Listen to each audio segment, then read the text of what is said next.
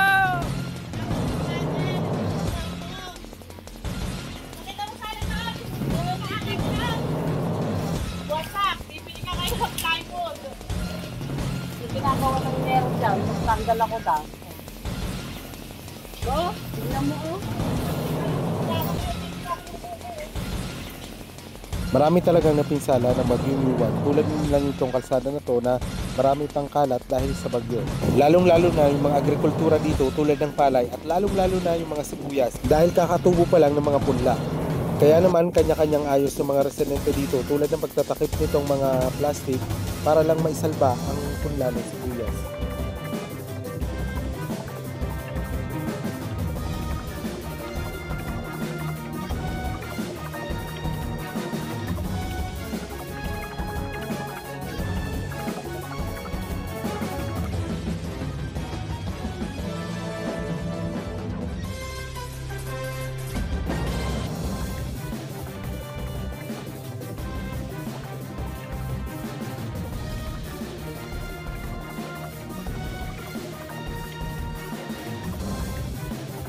Ang mga palaya naman dito ay nagbisulang dagat dahil sa ragasan ng baha na nanggaling sa irigasyon.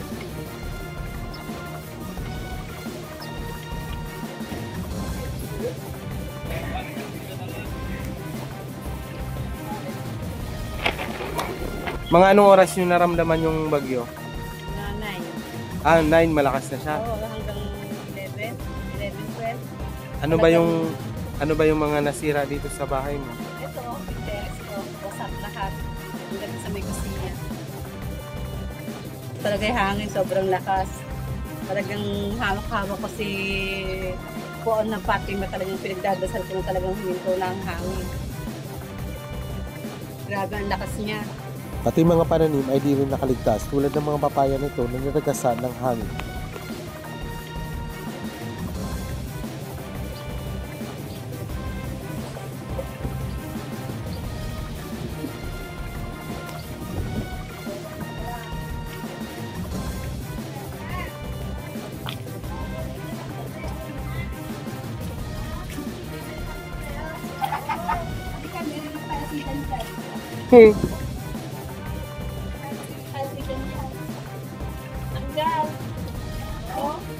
Ano yung natanggal sa bahay nyo?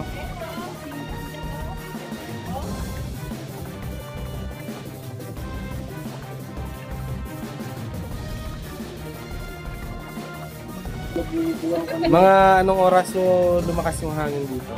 Alauna. Alauna.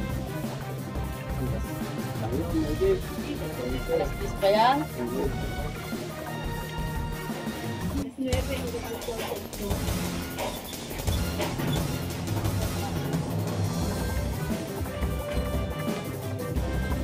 Talagang magdamag hindi makakatulog. Ako nga eh. Nakakulog ako pero magdadasal ako. Hawak-hawak ko si Fatima. Kaupo kami lahat. Yung mga bata na nakukulog namin. Makakami yun naman yung bibigyan namin. Yung sila Ilinhon dito din sa inyo? Oo, dito rin. At tapos sa likod ng buhangin dyan. Sa taas. Gabi. Kami nga nandiyan nagtatali kami yun. Tinatalian namin yung kone. Kaya tumagilid na ata mo. As in, tagilid na nga. Ano ba yung sinasabi mong nasira sa bahay mo? Hindi yung kubo ko. Pati ang mga residente dito ay nagbabayanihan para ayusin lang ang gawad ng kuryente na nasira dahil sa bagyo. At ang ilang kabahayan dito sa Kabulihan ay nasira dahil sa bagyo tulad na lamang nitong bahay na to na halos di pa rin ang lahat ng hangin. At isa rin sa mga nagpapahirap sa mga residente dito sa Kabulihan ay itong kalsada na to. Dahil mapapansin nyo yung kalsada ay sobrang binaha at sobrang madaming tubig. Kaya mahihirapan talaga na pumunta sa kanya-kanilang destinasyon.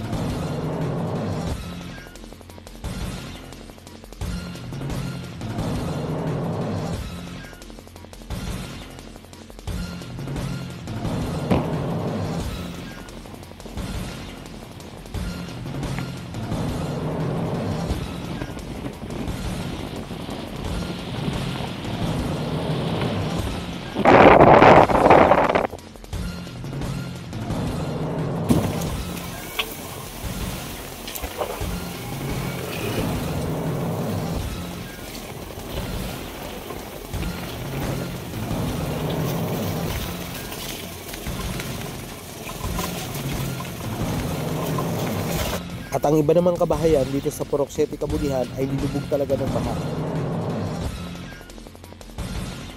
Ang iba namang residente dito ay todo salba sa kanilang mga pananim. Tulad na lang naman itong mga punla dito sa sibuyas na inaayos talaga nila, tinatanggalan ng mga dahon para maisalba ang mga punla ng sibuyas.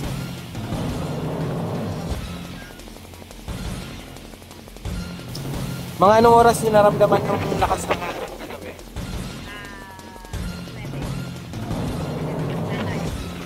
Sobrang lakas ba? Ay, grabe. Sabay-abi.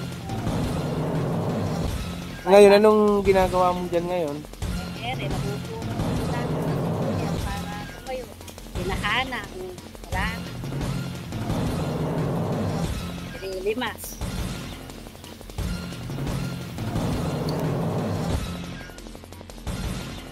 Ang iba namang mga residente dito ay lumikas para sa kasiguraduhan ng kanilang mga kaligtasan. Kumusta yung lagay nyo nung bumabagyo? Lumigas kami kasi sobrang lakas ng hangin. Maging alerto at mag-iingat pa rin. Ito muna ang update dito sa Purok 7 Kabulihan, Balok, Nueva Ecija.